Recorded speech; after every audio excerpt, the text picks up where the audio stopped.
Shear wall creation. To create a shear wall, click on the Shear Wall tool. A shear wall requires two insertion points or nodes. This insertion points are created by intersection of axes.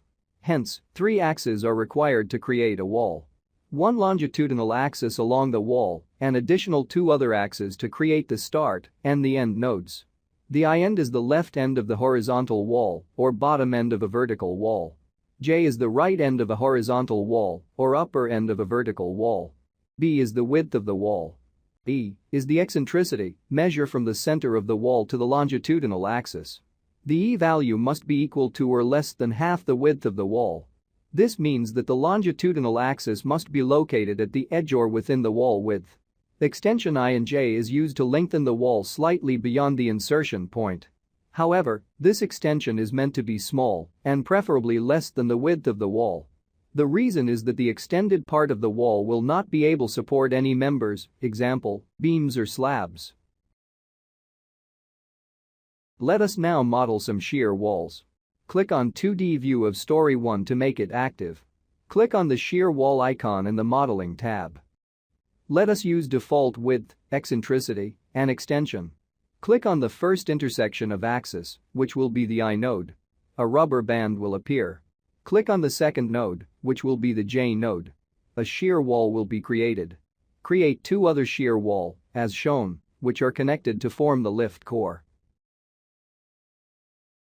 LEN is length property and is exactly the same as column. The insertion options are a quick way to change the eccentricity of the wall with respective to the insertion axis. The insertion axes are all shown clearly here. Click on the Geometry tab. The plane will be listed if a plane element has been used to adjust the elevation of the wall.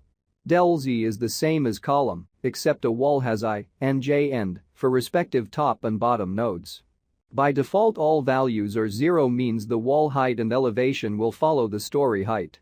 We recommend you do not adjust any of these values unless absolutely required. Support types and transfer member explanation is exactly the same as column. Wall model. This option affects both the analysis as well as design of walls. Click on the drop-down menu to choose. If you do not choose an option, it automatically goes to default, which will be mid-pier model. The explanation for the wall drop panel is exactly the same as column drop panel. We will now explain in more detail these wall model type. Wall model type, mid-pier or FE shell. If you do not choose any option, by default, it will be mid-pier. Mid-pier idealization is single frame element at the center of the wall. A rigid beam is automatically created at the top of the wall to support other members, such as beams and slabs. The deflection is constant and the same along the entire rigid beam length. Analysis time is fast and efficient as there are only 2 elements per wall. It is suitable for normal walls that starts from the foundation to superstructure. We recommend you always use this option unless there are special reason otherwise. In the FE shell model, the entire wall is meshed. As general guideline, the maximum mesh size should be story height divided by 4. In this model, the variation of stresses along the wall can be evaluated. The deflection may be different along the wall length, depending on the loadings. The analysis is obviously more since there are now numerous shells per wall in the analytical model. Particularly, the FE shell model should be used for long discontinuous walls, supported by transfer beam. The load transfer will be more accurate since FE shells will exert a uniform loading instead of a point load for mid-pier assumption. For merged shear walls, which are several walls that are combined, FE shell will be mandatory by default. Wall model type, basement wall, meshed. This enables special consideration for basement walls in seismic analysis and design, where the participation of the basement's mass in the dynamic analysis is varied. These results are run concurrently and combined in accordance with the relevant seismic code of practice. This is a unique feature which reduces the number of analytical models which need to be considered for buildings with basements to just one model running all analytical variations in one analysis run. This wall type enables ProtaStructure to use different cracked section properties as dictated by different seismic codes. Always use FE shell elements for these members in the building analysis. Utilize different design and detailing approach toward these walls. Wall model type retrofit wall. A retrofit shear wall is similar to a reinforced concrete regular shear wall, except that additional anchor or dowel bar are added, usually for seismic strengthening of an existing structural system. There will be an additional anchor dowel bar design button in the interactive column design interface, which can be designed for retrofit.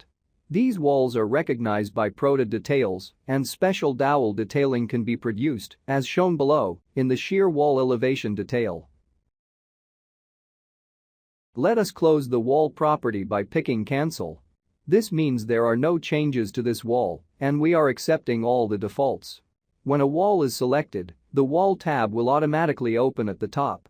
This will expose functions that is only relevant to the walls. Alternatively, right-clicking will also expose these options. This applies to all elements, such as axis, columns, beams and slabs. We will now insert a wall opening. Select a wall, right-click, select Wall Opening Editor. Click Add, an opening will be added.